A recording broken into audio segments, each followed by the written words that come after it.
15-year career in hospitality and business management, Anna-Vija McClain has become an expert in marketing and coaching. Starting in restaurants at the age of 16, she worked her way up in the private club industry before leaving to start her own marketing services company, Piccolo Marketing. Working with small businesses and entrepreneurs, she and her team provide an outsourced marketing director model, executing strategic marketing campaigns to build successful brand at an affordable budget. Capitalizing on her strong community connections, Anna-Vija founded Nashville Locals in 2015. The membership networking organization focuses on creating relationship-based referral partners and new connections for business owners through small meetups. Currently, she is growing her online coaching program for small business owners and entrepreneurs called Build Your Damn Business. This lifeline offers training webinars, systems improvement, a resource library, and an online forum to help members keep their momentum. Anna-Vija is connected in the Nashville community through numerous charities, boards, and volunteer efforts. In addition to being inducted as the youngest member of SCORE Nashville, she currently sits on the board of directors for Mental Health America of Middle Tennessee and chairs the marketing committee. She is also a frequent guest speaker at several universities, including Belmont University and Middle Tennessee State University. Everyone, please give a warm welcome to my friend, Anna-Vija McClain.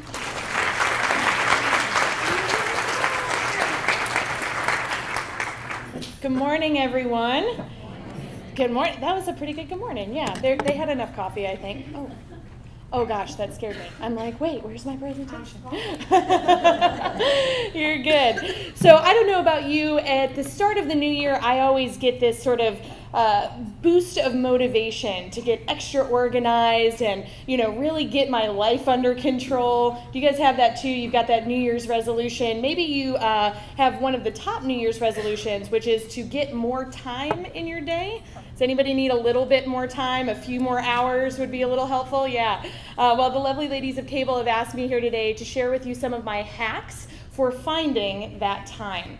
Now, today I'm going to share with you a little bit about calendar and email systems that will make you more efficient. I started my company, Piccolo Marketing, a little under 4 years ago. Before that, as Kelly said, I was in hospitality and specifically private club management. And as I was growing a team, building a business, as I'm working with my clients, one of the things that I found is that to do all of these things and potentially have like a small little bit of a social life after all of that stuff, right? I really needed to hone in on and perfect my time management skills. These tips I'm going to share with you today have been a successful part of the training program at Piccolo Marketing since we started, and we've gotten really great results with those clients that we've implemented them with, as well as the members of the Build Your Damn Business program that Kelly said with such wonderful sass. Thank you for that. So I'm hoping that you're going to get some really good tips today. One of the main reasons that these hacks are effective is because in general, we tend to favor multitasking. Do I have some people guilty of multitasking in the room? Yeah, it's okay. You can raise your hand. You don't have to be embarrassed. Yeah. I try not to, but it always happens, right? I got double hands in the back. Thank you. So the thing with multitasking is we think we're being really effective, right? And you're wearing, 15 hats at all times, and you're running from place to place, and you're doing 3 or 4 things at once, if not more, and you're like, yes, I'm doing all the things. You're not doing all the things. I'm so sorry to tell you, but when you're multitasking, we're actually losing up to 40% of our productivity time because your brain is trying to switch from one thing to another and back again, okay? So that 40%, that's almost half of your productivity, right? Today I want to show you a few things, there we go. Today I want to show you a few things that are going to help you get that time back. So the first thing we're going to talk about is some calendar management hacks. We're going to block off some time on your schedule to make you really productive. The next thing that we're going to talk about is email management. So we're going for a really universal topic here this morning, okay? Everybody has a calendar, everybody has email, and what I want you to be able to do is manage your inbox like a total rock star. Not a rock star. Rock stars probably don't check their email on a regular basis, so probably more like a really kick-ass executive assistant, okay? But we're going to get everything working like a well-oiled machine. Now, I've got about 20 minutes to spend with you today, and I want to make sure that everyone gets the most out of this material. So I'm going to go over a couple of things. First of all, you have a handout. It's a very pretty handout. I ran all the way to Staples for these, okay? And we're going to go through this together. You also have a couple extra pens on your table. There's shiny, brand new blue pens. They're very pretty. Use them. Today's presentation should be interactive. I want you guys to fill this out while I'm talking so that you get the most out of it. The other thing is I don't want you to be distracted by taking grainy cell phone images while I'm talking, okay? I'm going to give you this whole presentation and the full version of this handout, which is a lot more pages, if you just send a text message to this number, and or you can take your business card and put it in that colorful cup on your table, and my awesome team will email you after the event today with everything that you need. Finally, if you have questions at the end that don't get answered, I'm going to be around for a while. I'll be downstairs with my team as well. Please come and say hi. Thank you, Ellie. And there are also little cards on the table if you don't have a business card that you can fill out and put back in the cup. All right, you guys ready to do this? Everybody ready? Little more enthusiasm? Yay! Okay, there we go. Thank you. The first thing that we're going to go over today is calendar management hacks. Now, what I want to point out today is that, again, we are trying to focus your time to be productive. We want to put some things on your calendar that help you accomplish your main goals and then fill in all the unused time around it, not the other way around. This is where you're going to need your handout. So on page 2 of the handout, where it says calendar management, that's what we're going to be working with right now, all right? For the purposes of today's exercise, let's imagine that you are going to start a brand new squeaky clean digital calendar, because you're totally going to do that later, right? Yeah. All right, so what you want to do on this piece of paper is start to make a list of all of the things that you need to accomplish. Just write them down real quick. You need like 20 more pieces of paper for that? Yeah, that makes sense. All right, so let's start with the basics. We're going to start with the things that you need to get done every day. Now, you get to decide if this is going to be a personal or professional calendar. You might do a little bit of both. You might mix it up like I do. But what I want you to start is just with the basics, piece by piece. What are some things that you need to get done every day? So for me, that includes things like checking in with my operations manager. Every day I need to do a little bit of development for Piccolo marketing. I also put time in there to eat. I don't know if you guys have this too, but sometimes I start working and like 5 hours later I'm super hangry and I'm like, oops, I totally forgot to eat today. It's totally okay if you put some time for eating or self-care on your calendar. So if you want to brainstorm a couple of those things out, maybe there's some obvious ones, all right? Now, once you get that going, you're going to move over to the weekly section. So now you have some things that you might want to do once a week. This can include things like checking with your CFO. Maybe you got to look at finances for the business once a week. Maybe you need to have updated client meetings on a weekly basis.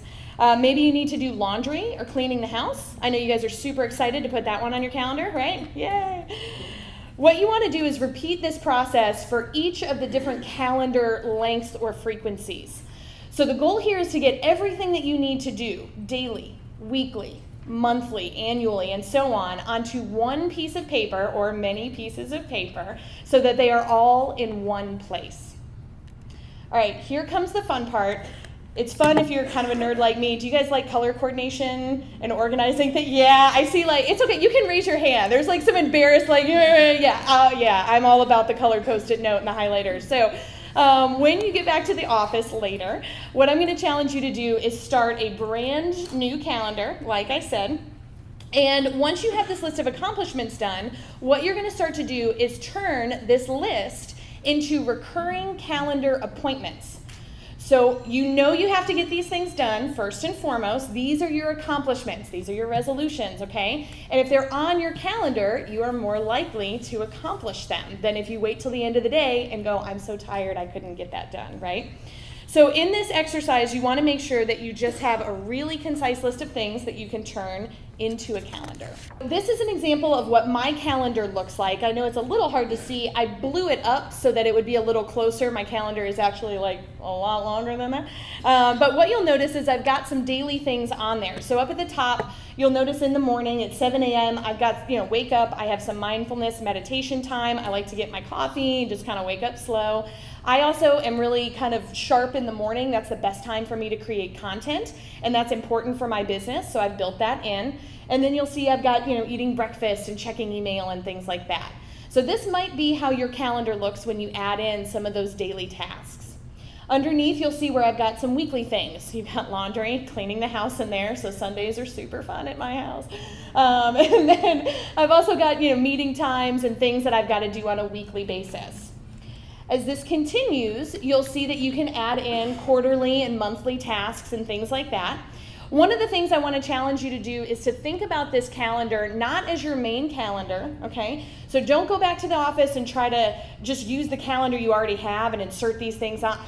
It's a hot mess. It'll get really frustrating really quickly, and you're not going to get it done. You're going to get mad, right? So just create something new. The reason is so that you can toggle the calendar on and off. So you have your regular calendar, which has your booked meetings and calls.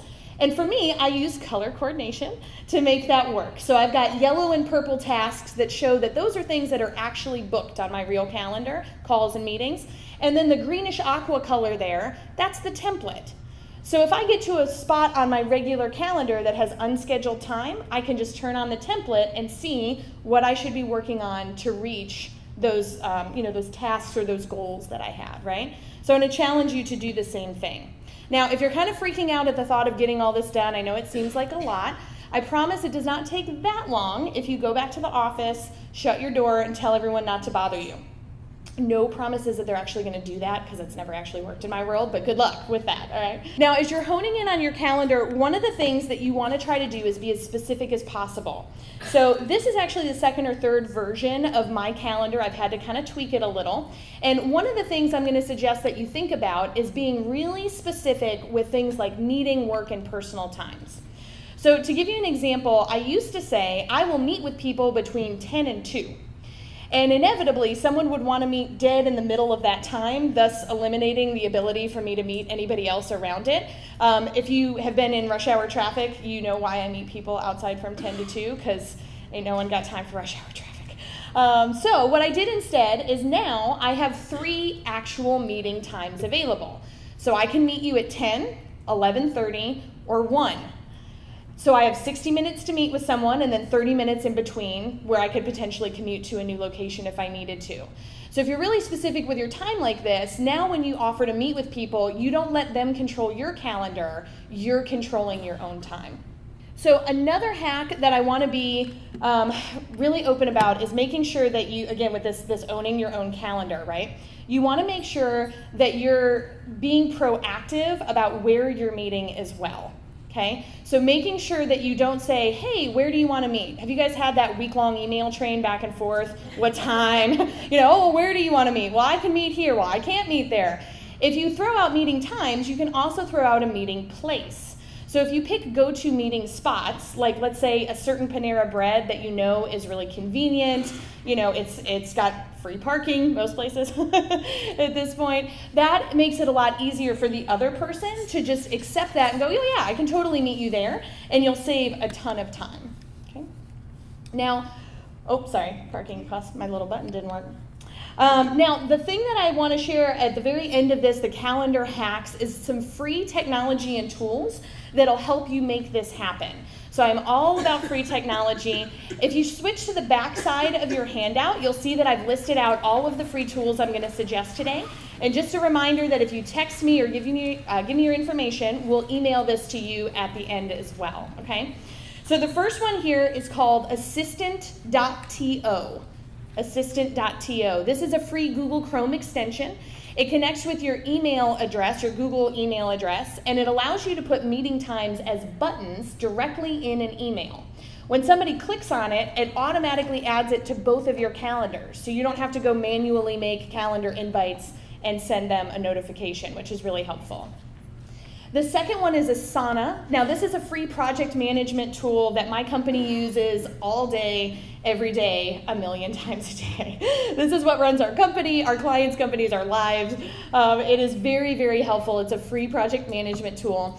If you have a calendar block to work on something specific, let's say it's a client project or some development thing you need to get done, it's much more helpful to have all of the materials that you need for that in one place, like a project management system, because if when you get to that calendar block, you've got to go find all the things you need, you're a lot less likely to stay focused, you're going to get distracted, and then you're not going to stay on schedule, right? So this is a really great, like I said, free tool.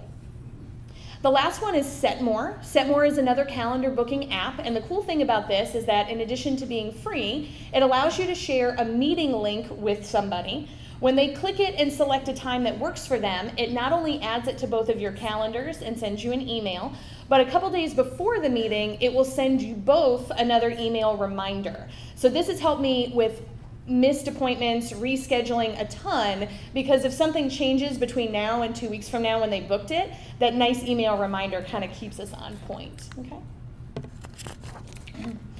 Now, let's move on to the second section, which is about email management. So at this point, you guys are good. You're already turning over to email management. Thank you. So what I want to help you do is make sure that your email box is not so overwhelming that you can't even focus on your day because you are drowning in new emails, all right? So today's table question was about how many emails do you get each day and what is an acceptable amount of time to reply to that professional email. Now, before I developed my online group coaching program, we did a mass survey. So we actually asked everybody in my network this question, and the overwhelming answer was over 100 emails a day, maybe more. Some people had hundreds and hundreds, and within 24 business hours is an acceptable amount of time to answer an email. So I don't know what you got at your table. I'm seeing some head nods here. Yeah, that sounds right. That is a crazy amount of emails in a very short window to reply to that many people, right? So that can become really demotivating, and we want it to be something that facilitates our work, but not is our whole job. If somebody says, what do you do for a living? You don't want to say, I answer email, right? It's not fun. So what I want you to do is start to think about your email inbox as a clearinghouse. When we think about email at its heart, what an email is, right? It's just a notification or a memo of something that needs to happen to move forward. It's a task, okay? So it might not be a task you want to accomplish. Maybe it's a task somebody else is giving you, but it's a task that needs to take place. So what I want you to start to do when you log into your email is think about it as a living, breathing to-do list. Now, you notice on my calendar, maybe earlier I mentioned that I had a check email slot up there in the morning. I actually have 3 time slots on my calendar to check email throughout the day. So one is in the morning, not in bed. I actually get out of bed and drink coffee. I don't know if everybody's able to do that, but I get out of bed before I do it. I have one in the afternoon just after lunch, and then I usually check it one more time in the evening just to see if there's anything coming up for the next day, kind of get a little caught up, okay? I would challenge you to find 2 or 3 time slots on your calendar throughout the day that you can check email so that you're not constantly all day long worried about what's in that box, okay? We wanted to relieve your brain of that pressure. Now, when you log in, what I would challenge you to do during this time slot is to sort and prioritize all the emails first. This is going to be a little overwhelming when you first get in there because you probably have a lot of unread email or things you got to do something with, but I promise it gets better. If you can answer an email in under 2 minutes, do it right then. Don't put it off. Don't say, I'll come back later. If it takes less than 2 minutes and it's on your calendar, that's what you're there to do. Do it right now. Now, once you've done something and replied to that email, now you have the challenge of getting it out of your inbox. And this is where people's stomachs start to churn a little bit, and they're like, but no, I need that email. No, you do not. You do not. First of all, if you replied to it, there is a record of it in your sent folder, and you can always go back and find it. I've also had people argue with me that they can find things faster in their inbox, even though it has thousands of emails in it. If you go up to the little search feature, you can find things in your entire email system just as quickly as you can in your inbox, if not faster, if you're not sorting through things visually, okay? So in your handout, I want you to turn over to that email marketing side. What I want to talk to you about now is if you can't answer something, if you answer something quickly, you get rid of it, that's fine. If you answer something but you need to keep an email, so there are lots of things that we actually do need to keep, I'm still going to challenge you to move it out of your inbox, okay? So what we want to do is create folders in the system that allow you to move it into a categorized area that you can quickly reference later. So you might have some folders already. I have like 50 folders. I have all the folders. So they have categories and subcategories and subcategories. If I could color coordinate them, I would totally do that, but Gmail doesn't let me, all right? So on that list, what I want you to kind of do, and there's a little bit of a prompt there, is brainstorm some of the types of emails that you need to keep on a regular basis. So maybe it's proposals and contracts, and there's a folder for that. Maybe each of your clients has a folder that you kind of put, reference material in for that client. Maybe you've got one for, your kids' school activities or their extracurricular stuff, right? Those schedules that you need to look at later. Once you responded to an email or completed that step and you really genuinely need to keep it, I'm going to challenge you to move it over into one of the folders so that your inbox continues to stay clean and your mind doesn't have to trudge through all of that old stuff to find the good email nuggets in the middle. Okay. Now, how many people here get junk mail? Does that, that goes towards that hundreds of emails you're getting a day, right? Now, I am an email marketer, so I have a marketing company, and for small business owners, I'm a big believer in email marketing as a way to stay top of mind with your audience. It's very important. However, if you are on the receiving end of hundreds of junk or newsletter emails a day, that is not doing you any favors. There's no way you're consuming all that information or that you need it. And so our inclination is to hit delete, right? So you go, that's junk, junk, junk, junk, junk, and then you hit delete once, and then I'm done with that. Yay! Except you're not, because you're still on that list, and you are going to get all those emails over and over and over again. So what I want to suggest is that you take an extra 7 seconds and click on the email, scroll down to the bottom, and hit unsubscribe. I know it seems like it's taking longer at the time, but you are going to save so much time not having to delete those same emails over and over and over again every month or week, and you're going to save your brain time having to mentally sort through all of that crap to find what you really need in your inbox. Now, as I mentioned before, lots of free tools to help you do this. Managing your email can be easier if you have systems, repetition, and technology. There's a few free tools that I recommend for email management. One is called Boomerang. This is also a free extension, and it works with Gmail and Outlook. What you do is install it, and it allows you to do two things. The first is to schedule an email to go out later. So remember I said I answer email at like 9 o'clock at night. Most of the time I don't want people to think that I'm working or available at 9 o'clock at night, but I am kind of, Netflixing on the couch while I email. So what I'll do is I'll answer the email, but I will Boomerang schedule it to go out the next morning, right? So it's really helpful. The second thing it'll do is that it will boomerang something back into your email box at a later date. So let's say you get an event invitation that's like 2 months from now. You don't know if you're going to go yet, but it doesn't need to sit in your inbox for 2 months, just sitting there. You can boomerang it to come back to you a couple weeks before the event, and it shows up like a new email, and you can decide what you want to do with it then. It's very helpful. If you have a lot of emails that you need to send to groups of people on a regular basis, so let's say client updates, staff newsletters, things like that, prospecting, I highly recommend MailChimp. This is a free email service provider up to 2,000 names or email addresses.